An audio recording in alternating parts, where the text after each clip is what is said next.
for the Houston Texans. How did we get to this point, and what happens now?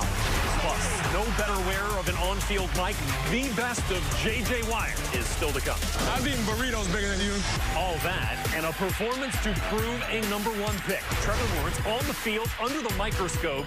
This is where dreams are made. This is NFL Total Access.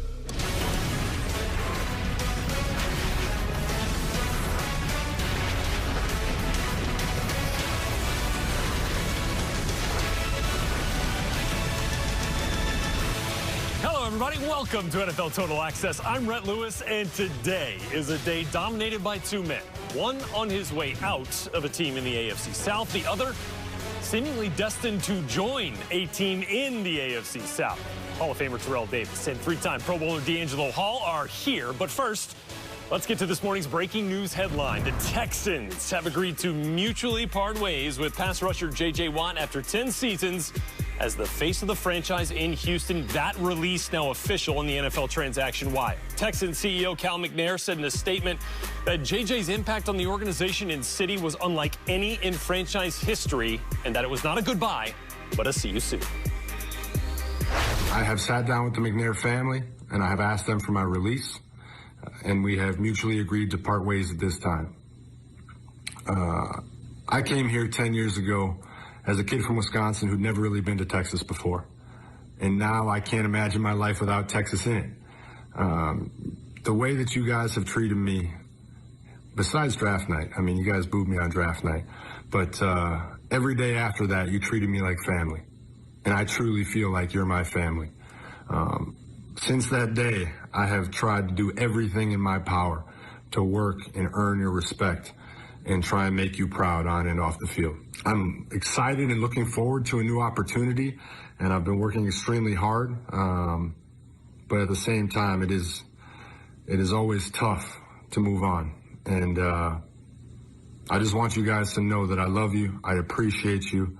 I appreciate the McNair family for giving me, drafting me and giving me my first opportunity in the NFL. Thank you, Houston. I love you.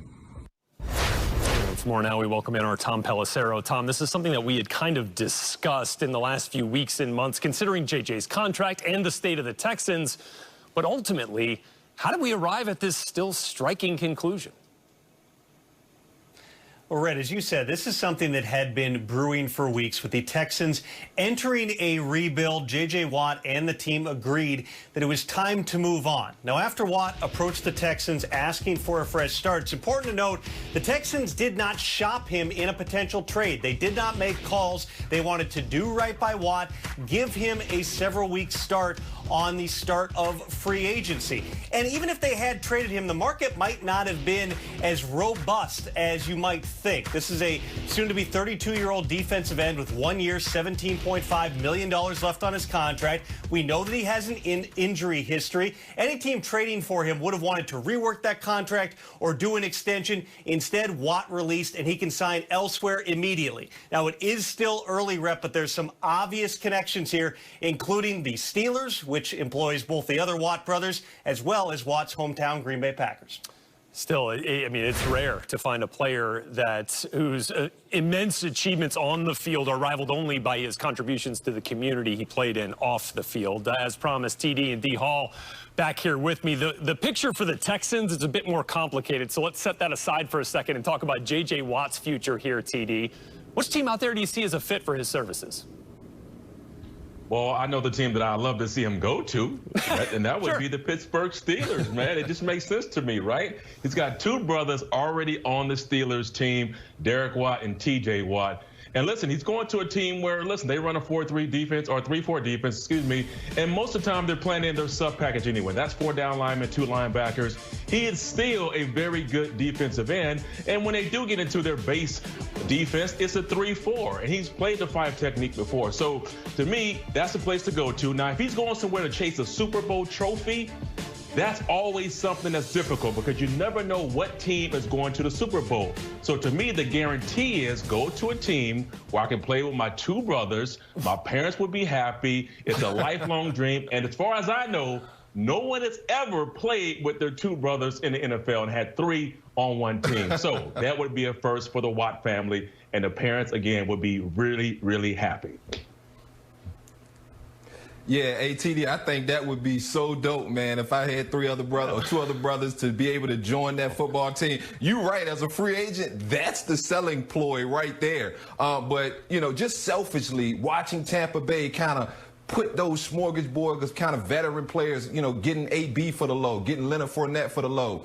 And we know, you know, with the amount of upcoming free agents that Tampa has, that guy right there might not, you know, he wants money. They kind of want to keep him at a certain price.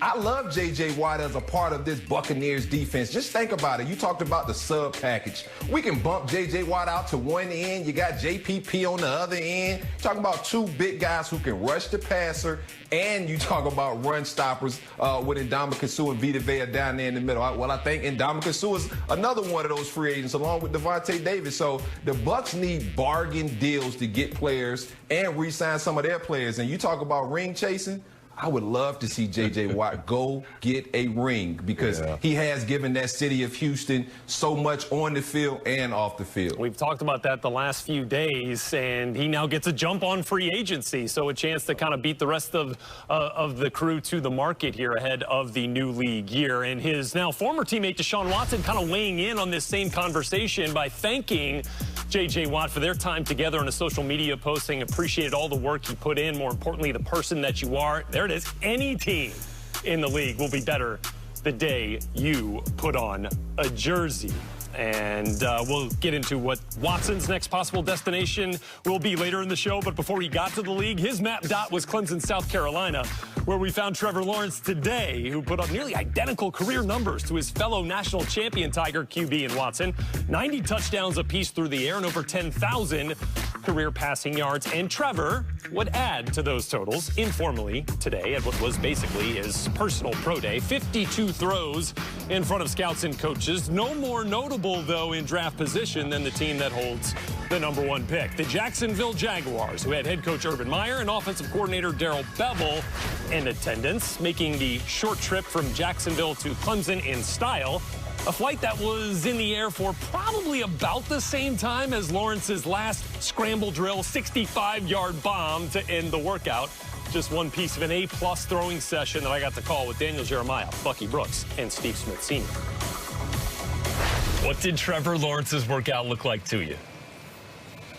I mean, it looked great. He stated 52 throws. He probably had maybe 2 or 4 so-so throws, but so-so throws are, you know, those happen when you got defensive linemen throwing their hands up. But I think more the question is, when you really think about it, how unique and cool is it that you have your former head coach of your college team and now possibly your new head coach right there watching you throw every single pass? I thought it was pretty interesting. Yeah, and Steve, when you watch this pro day, normally you'd be, you know, the whole team would be out there. Clemson would have a bunch of players out there. Scouts would be divvying up their attention. But this was a one-man show, as he just wanted to get a chance to throw before he has that shoulder surgery on his left shoulder. And he went out there today. To me, everything I needed to see, I saw. He was crisp. The ball still jumps out of his hand. Saw some beautiful deep balls. Yeah, maybe a throw or 2 in the red zone. A little bit got away from him. But overall, you know, he did everything he had to do to maintain his status, Buck, as the top guy in this draft. Under center. You know, here's the thing, DJ. He didn't have to do anything. He was the presumptive #1 player in this draft. Everyone assumes that the Jacksonville Jaguars will make him the #1 overall pick. He has shoulder surgery coming up. And the fact that he threw, to me, I think it just kind of checks off another thing that we talk about when it comes to his intangibles. Very competitive, a natural leader, a guy who has been groomed to be the franchise quarterback. I think his efforts today only confirm all of the positives that you think about Trevor Lawrence, that this is a guy that is ready to be the face of a franchise for a long time.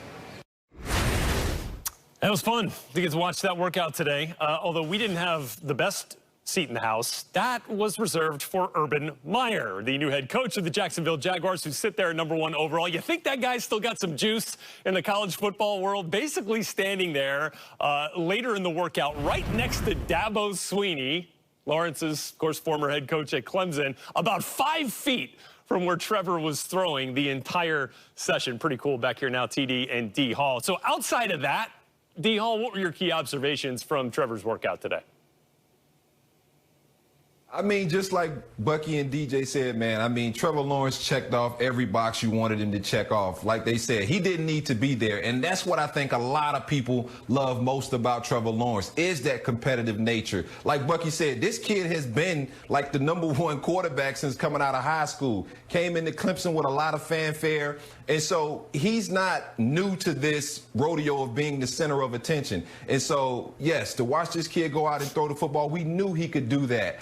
And so, you know, I was impressed, but you really get impressed when you watch this kid play football on Saturdays when he was out there lighting it up for the Clemson Tigers, man. He is a special quarterback. And, you know, you're not going to learn a lot from him on this field. You're going to learn the most watching this guy dissect defenses, anticipate some of the throws. You know, in college, you can wait for a guy to get open. In the NFL, you have to throw that guy open from the quarterback position.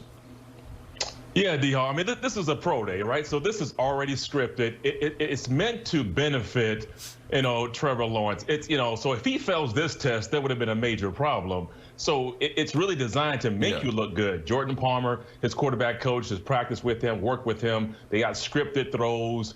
There might be one or two where they say, you know what, let's just show the scouts what we can do, even though we didn't work on that. But to me, he was as advertised. Like, you expected this type of performance at his pro workout. You know, again, so, you know, again, there's not a lot you can take from this in terms of whether he's able to be, you know, you can scramble in the pocket or stuff like that. But the throws that he made were pro-style throws. And so he looks like he's going to be the #1 overall pick. And as good as advertised. And look, you guys know as good as anybody that the true evaluation of these prospects comes from the game tape and what the scouts see on tape. And, you know, I thought it was interesting that Darrell Bevell, the OC for the Jaguars, said that the one thing you don't get on tape, though, is how the ball comes out of his hand, the velocity at which it comes out of his hand. And sure felt like Trevor passed that test today down in Clemson, South Carolina. More on what he would mean to the Jacksonville Jaguars coming up here a little bit later in the show. In the meantime, though, our Jane Slater caught up with Trevor to get his reaction after the workout. Well, as advertised, seemed to be the feedback that I got about you today, Trevor, when I talked to some of these execs and the teams here. But the big question was, why even throw? A lot of people said you had enough tape, you've done enough things. So why did you do it? Yeah, like I was just telling someone, just wanted to be like everybody else, you know, go through this process the right way, and just felt like this was important for me to do, give all the teams a chance to see me throw, and something that, you know, growing up, you kind of dream about having your pro day and everything's going normal. Then, like I said over there, life happens sometimes and things get switched up. So just showing that I can adapt and adjust, prepare short notice, and still, you know, put on a pretty good day. You know, obviously, how these things go, you wish you had a few throws back, but overall, I thought it was a good day. But yeah, I just wanted to do the process the right way, and I thought that was important for us to still throw and to do that. You talk about how things change. Early in the season, we thought Jets #1 pick ends up being the Jags, and now Urban Meyer, the head coach. They're right there with your head coach, Dabo Swinney. What was that like having a guy like Urban that close to you during your pro day? Yeah, it's pretty surreal just seeing really all the people out here, but especially, you know, that obviously the position they're in and just all the things, you know, down the road. Who knows what's going to happen? Honestly, I don't know. So, but it's really cool seeing obviously him and Coach Swinney are friends, knowing each other, and just that relationship's cool to see. Then his transition from college to the NFL is going to be fun to watch, and you know, hopefully maybe be a part of. Who knows? So, but no, it's really cool, really surreal having all these teams out here, and humbling for sure.